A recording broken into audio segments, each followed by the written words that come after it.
नमस्कार, the deep dive में आपका स्वागत है। आज हम भगवद गीता के एक बहुत ही दिलचस्प श्लोक को समझने की कोशिश करेंगे। ये है अध्याय पहला श्लोक 5 और इसके लिए हमारे सामने राइचस अलायंस गीताज अनक्विंचेबल स्ट्रेंथ के कुछ हिस्से हैं। जी। तो सीन कुरुक्षेत्र का है।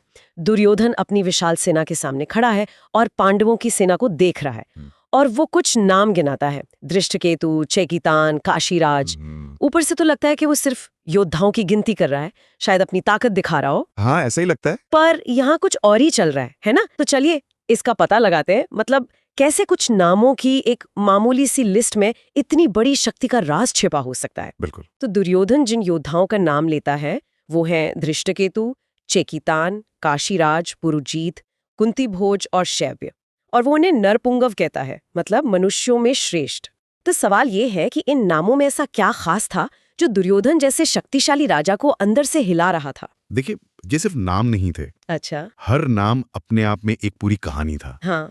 जैसे वो धृष्टकेतु का नाम लेता है। हाँ। वो शिशुपाल का बेटा था और अपने पिता की मृत्यु का बदला लेने की मतलब एक आग में जल रहा था। उसके पास लड़ने का एक बहुत ही पर्सनल और मजबूत कारण था। मतलब एक मजबूत मोटिवेशन। बिल्कुल। फिर वो चेकितान का नाम लेता है, जो यादव वंश का एक बेजोड़ रणनीतिकार माना जाता था।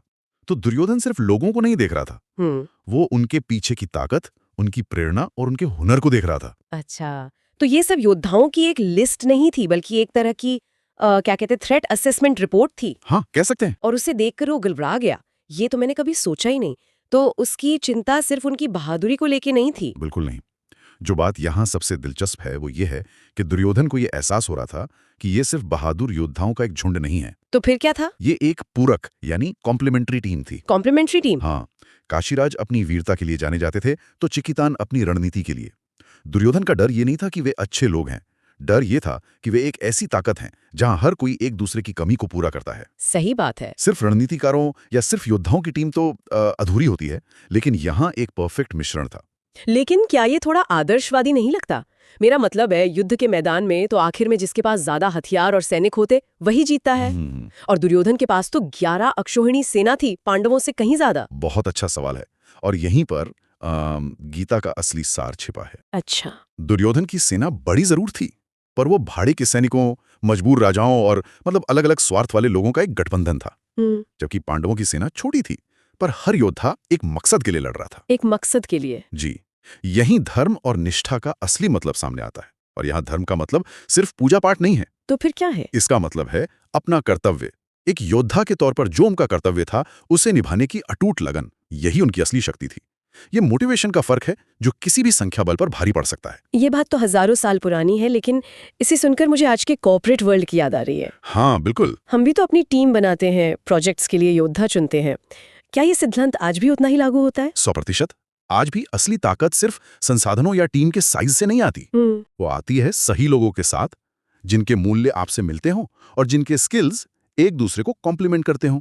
सही बात है। आप एक बड़ी कंपनी हायर कर सकते हैं जिसके पास 100 लोग हों, लेकिन एक छोटी पैशनेट टीम जिसके पास एक मजबूत मकसद हो, वो अक्सर बाजी मार ले जाती है। दुर्योधन की हार का एक बड़ा कारण यही था कि उसकी अपनी टीम में निष्ठा की कमी थी। भीष्म, द्रोण, कर्ण सब बड़े योद्धा थे, पर उनका दिल कहीं और था। तो फिर इस श्लोक का असली संदेश सिर्फ सही टीम और सही मूल्य नहीं है। नहीं, ये तो उससे कहीं ज्यादा गहरा है।